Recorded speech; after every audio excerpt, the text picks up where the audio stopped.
Бүгінгі программада банк клиент счетына хезмәт күрсәтү шартларын бары тик аның ризалыгы белән генә үзгәртә ала. Дәгъвачы ире банкка карата дәгъва белән судка мөрәҗәгать итә. Дәгъвачы банк үзе белән башка шартларда шартнамә төзеде, аннары ул белмәгәндә бу шартларны үз файдасына үзгәртте дип ризасызлык белдерә. Дәгъва таләпләре, дәгъвачы фикеренчә, банк аңардан законсыз рәвештә алган шактый зур суммадагы акчаны банктан түләтү, тагын штраф түләтергә һәм үзенә китерелгән әхлакый зарарны компенсацияләргә кирәк. Барыгызны басуыгызны сорыйм. Суд килә. Барыгызда утырыгыз. Нигезсез байыган өчен 120 мең сум күләмендә акча түләтү турында, шит акчалардан файдаланган өчен процентларны 1144 сум 72 тиен, кулланучы таләпләрен ирекле рәвештә үтәмәгән өчен 60 мең сум неустойка түләтү, 10 мең сум күләмендә әхлакый зарарны компенсацияләү һәм дәүләт пошлинасын түләү чыгымнарын кайтару турында Шавалиева Айгөл Закир кызының Бердәмлек ябык акционерлык җәмгыяте банкына карата дәгъвасы буенча граждан эше карала. Сәркәтип, якларның килү турында хәбәр итегез. Процесста катнашучы якларга хәбәр ителде. Алар бүгенге утырышта катнашалар.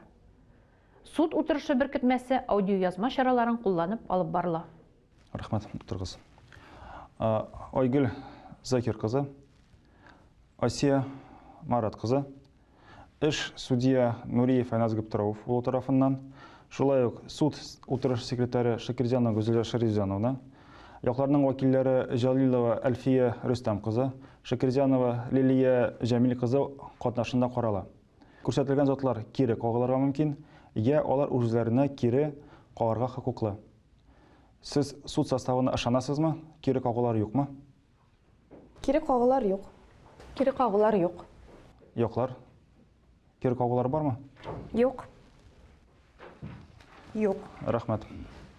Суд эшне асылы буенча карауга күчә. Дәгъвачы үзегезнең дәгъва таләпләрен хуплыйсызмы? Әйе, хуплыйм. Рәхмәт. Җавапчы дәгъваны таныйсызмы? Юк, танымыйм. Аңлашылды. Яклар бәхәсне тыныч юл белән җайга салырга теләмисезме? Юк, теләмибез, хөрмәтле суд. Теләмибез, хөрмәтле суд. Дәгъвачы, сезгә сүз бирелә вакытта үз позициягызны аңлатыгыз. Хөрмәтле суд, мин Шавалиева Айгөл Закир кызы. Банкта счет ачарга теләгән идем. Шунда акчасыз исәп-хисаплар ясау өчен счет рекламасын күрдем. Исеме дә бик матур, минем табыш дип атала. Шунда шартлары да миңа бик ошады, бернинди комиссияләр дә юк. Кыскасы, мин рекламага ышандым һәм бу тәкъдимгә тукталдым. Берничә айдан соң бу счетка 3 төрле счеттан акча килде. Гомуми сумма 1 миллион 200 мең сум иде. Банк бу акчалардан шунда ук 120 мең сум комиссия тотып калды. Мин моңа бик гаҗәпләндем, чөнки банк белән төзегән шартнамәдә бернинди комиссия турында да сүз юк иде. Сез моны төгәл белеп әйтәсезме? Әйе, хөрмәтле суд, мин банкка законсыз алынган акчаларны кире кайтаруны сорап, хат яздым, ләкин финанс оешмасы моны игътибарсыз калдырды. Аңлашылды. Җавапчы, сез дәгъваны алдыгызмы? Бәлки алганбыздыр. Ничек инде ул бәлки алганбыздыр? Алдыгызмы әллә юкмы? Әйе. Аңлашылды. Дәгъвачы, дәвам итегез. Хөрмәтле суд, комиссия алып калуны мин законсыз дип саныйм, чөнки бу комиссия мин банк белән төзегән шартнамәгә кул куйганнан соң гына гамәлгә кергән тарифлар буенча алынган. Тарифның үзгәрү турында сезгә хәбәр иттеләрме? Юк, тарифны үзгәртү турында миңа беркем дә хәбәр итмәде. Барлык мәгълүматны безнең сайттан укып белеп була. Без бит һәрбер клиентка айрым хат җибәрә алмыйбыз. Намусыгыз юк сезнең. Күпләр сезнең капкаңга ләгәдер. Тик ләгүчеләр мин түгел шул инде. Мин алдай алмассыз. Дәвам итегез. Мин, хөрмәтле суд, беренче тапкыр гына банкта счет ачуым түгел инде. Шартнамәне дә һәр вакыт бик җентекләп укыйм, чөнки банкларның кечкенә генә шрифт белән ниндидер өстәмә хезмәтләрне язып кую гадәтен беләм. Я аларның сайтларында һәркем үзе укырга тиешле булган әллә нинди өстәмә шартнамәләр килеп чыга. Гомумән, мин барысында бик җентекләп укыйм. Әгәр комиссия алыну турында берәр пункт күргән булсам, мин бу банкта бер кайчанда счет ачмас идем. Банкка яла яга алмассыз. Жауапчы тынычланыгыз. Дәгъвачы, әйдәгез, эшнең асылы буенча гына сөйләгез әле сез. Алар миңа җавап бирмәгәч, мин аларның сайтларын өйрәнә башладым, бәлки шунда берәр нәрсә таба алырмын дип уйладым. Шунда инде банкның минем табыш банк счеты буенча тарифларны үзгәртүен күрдем. Карасам, хәзер менә 600 мең сумнан артык акча күчергәндә комиссия, ягъни суммадан процентлар алынып кала икән. Менә шушы үзгәрешләр нигезендә алар минем акчаны алганнарда инде. Аңлашылды. Сездән тагын өстәмәләр бармы? Юк. Кайсы утырыгыз? Дәгъвачы вәкиле, сез чыгыш ясыйсызмы? Әйе, хөрмәтле. Рәхмәт итегез. Хөрмәтле суд. Үзебезнең таләпләрне законлы дип саныйбыз.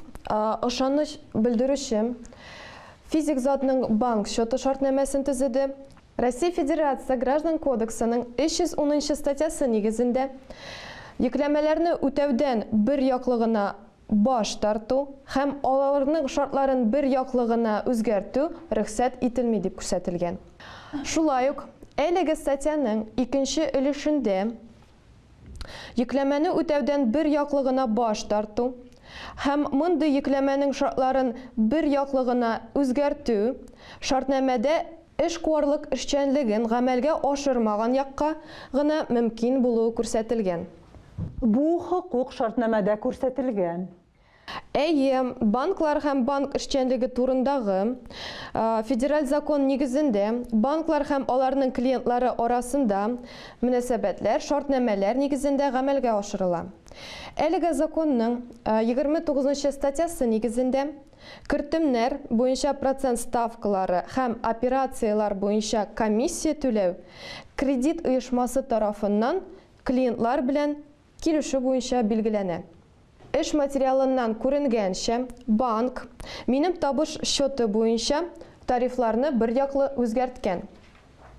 Счет хуҗасының ризалыгыннан һәм күрсәтмәсеннән башка гына җавапчы тарафыннан комиссия алынган. Граждан белән шартнамә төзегән вакытта минем табыш счетына акча күчерү буенча операциялар түләүле булмаган. Сездән тагын өстәмәләр бармы? Әлегә бетте, хөрмәтле суд. Рәхмәт, утырыгыз. Җавапчы, сезгә сүз бирелә. Рәхмәт итегез. Мин Билалова Асия Марат кызы. Банк җитәкчесе урынбасары. Әйе, мин җавапчының безнең клиент булуын раслыйм. Әйе, без анан шул кадәр ардык инде. Һаман үзенең таләпләре белән йөри. Шартнамәгә кул куйганчы укырга кирәк. Biz şahitni, dağvaşı şartnamə tüzügən künni işləyən operasyonistni sudqa şaqırtı turunda үтенішнәмә яздıq. Bulğan idi inanda xəllər ol künni. Нинди хәлләр, нәрсә сөйлисез сез? Siz аны үзегез яхшырак беләсездер. Банк счеты шартнамәсе булсынмы ул, банк кертеме турындагы шартнамәме, гражданин банк белән төзегән барлык шартнамәләрдә алдан ук билгеләнгән шартлар белән бер типтагы шартнамәләр алар. Кеше банк белән төзегән шартнамәгә кул куйганда, аны шартнамә шартлары белән таныштыралар. Аларны банк сайтында укырга мөмкин. Димәк, сез клиентны шартнамә шартлары белән таныштырылган икәнлеген раслыйсыз. Әлбәттә, хөрмәтле суд. Банк счетының бер типтагы шартнамәсенең 3нче пунктында банкның клиентка алдан хәбәр итмичә генә күрсәтелүче хезмәтләр составын үзгәртү һәм дистанцион хезмәт күрсәтүдә шикләүләр билгеләү мөмкинлеге күрсәтелгән. Югарыда әйткәнемчә, бездә бер типтагы шартнамә. Банк счеты шартнамәсе шартларынан күренгәнчә, банк счеты буенча операциялар өчен комиссия каралган. 600 мең сумнан артык акча күчергәндә, комиссия суммадан процентлар алына. Ягъни, сездә комиссия алмау ул маркетинг алым гына? Юк, нишләп? 600 мең сумга кадәр комиссия юк.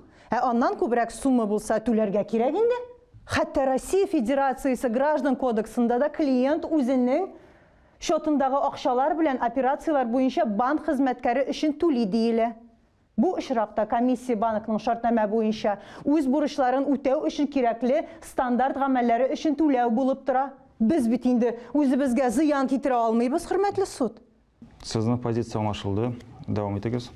Хөрмәтле суд, біз банк клиенты мәҗбүри контроль процедураларын үтәүдән бөтенләй баш тартырга маташа дип саныйбыз. Ягъни ул нинди акчалар булуын һәм аларның каян килүен аңлатырга тиеш иде. Ул моны эшләмәде, ә комиссия булуына ризасызлык белдерде.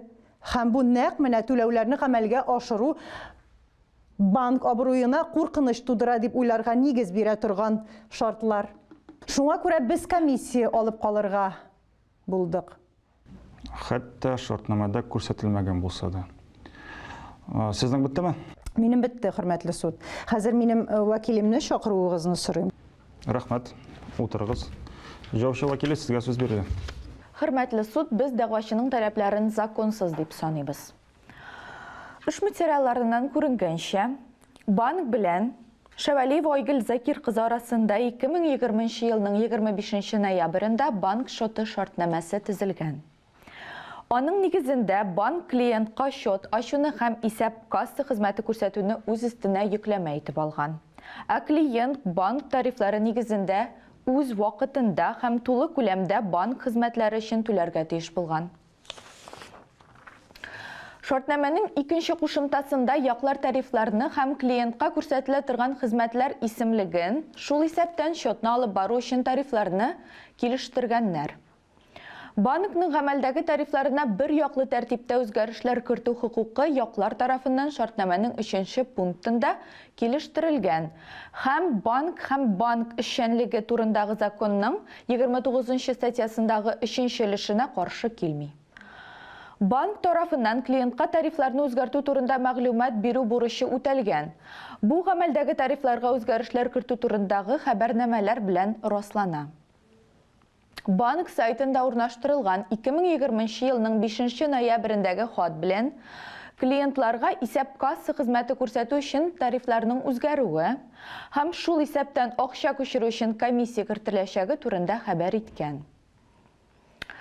Югарыда китерелгән закон нигезләмәләреннән безнең карашка банк тарафыннан клиент счетына кергән акча суммасының билгеле 1% рәвешендә комиссия алынуы үзеннән-үзе законсыз дип таныла алмый.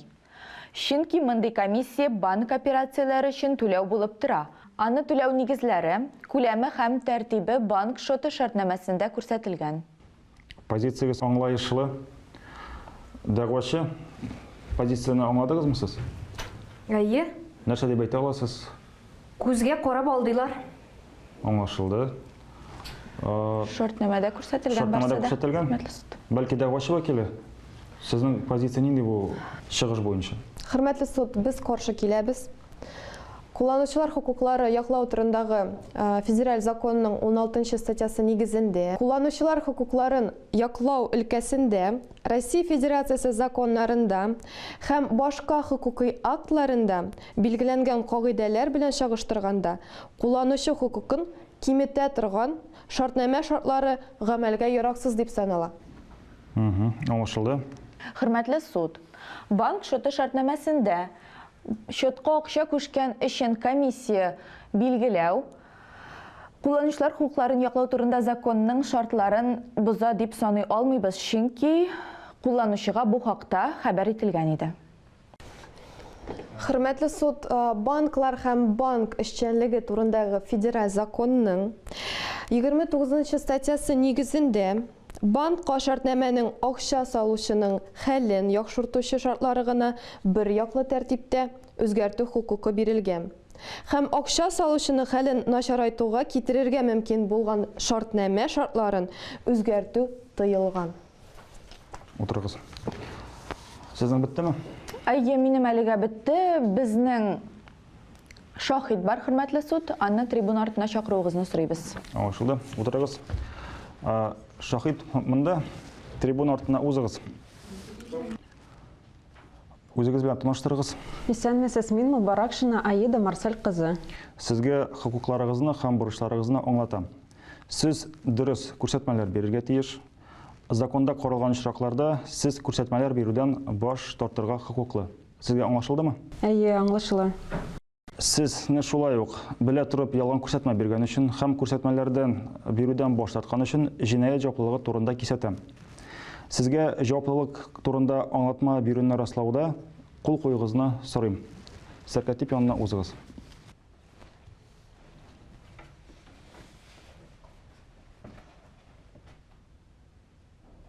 Эштә катнашучы затларга сезнең нинди мөнәсәбәтегез бар? Мин җавапчының бердәмлек банкында операционистка булып эшлим. Дәгъвачы счет ачкан көнне сез эшләгән идегезме? Әйе, хөрмәтле суд, мин ул көнне эшләдем һәм бу гражданканы бик яхшы хәтерлим. Ул ничек шулай истә калды соң? Сез барысын да шунда яхшы хәтерлисезме? Юк, барысында түгел.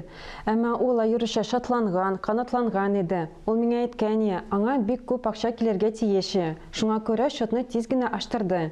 Хәтта укымады да. Тарифлар турында барысын да беләм, барысы беләм, килешәм диде ул. Мин аны шартнама шартлары белән таныштырырга алай да тырышып карадым, булай да тырышып карадым, булмады. Ул эшләрен тиз генә бетерде дә китте. Соңрак мин аны банкта күрдем. Ул бик күп тавыш чыгарып йөрде. Әнәсе барысы да алдакчылар, бер төрле сөйләгәннәр, ашынлыкта башкача килеп чыккан. Әлбәттә, мин аны истә калдырдым. Сезнең беттеме?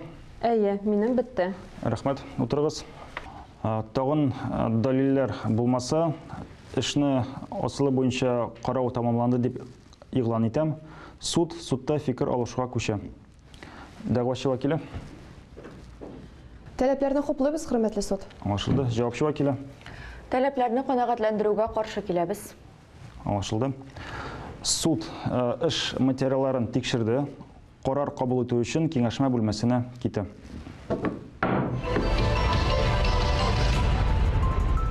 Барыгызны да басуыгызны сорыйм.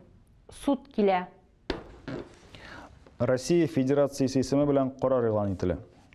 Нигезсез байыган өчен 120 мең сум күләмендә акча түләтү турында 1144 сум 72 тиен шит акчалардан файдаланган өчен процентларны, кулланучы таләпләрен ирекле рәвештә үтәмәгән өчен 60 мең сум неустойка түләтү, 10 мең сум күләмендә әхлакый зарарны компенсацияләү турында Шавалиева Айгөл Закир кызының бердәмлек ябык акционерлык җәмгыяте банкына карата дәгъвасын өлешчә канәгатьләндерергә.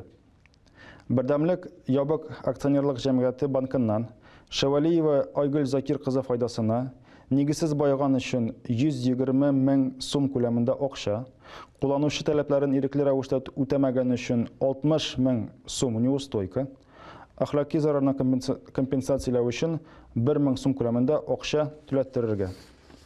Суд карарына яклар тарафыннан апелляция тәртибендә карар чыгарган суд аша 1 ай эчендә шикаят бирелергә мөмкин. Яклар, сезгә суд карары аңлашылдымы? Әйе, аңлашылды. Әйе. Шуның белән процесс тәмам. Кулланучылар шартнама төзер алдыннан аны җентекләп өйрәнергә тиеш. Чөнки имзаланган шартнама шартлары үз көченә керә. Ләкин законда каралган очракларда, ягъни кулланучылар хокукын яклау турындагы законының 16 статьясы нигезендә кулланучы хокукын киметә торган шартнама шартлары гамәлгә яраксыз дип таныла.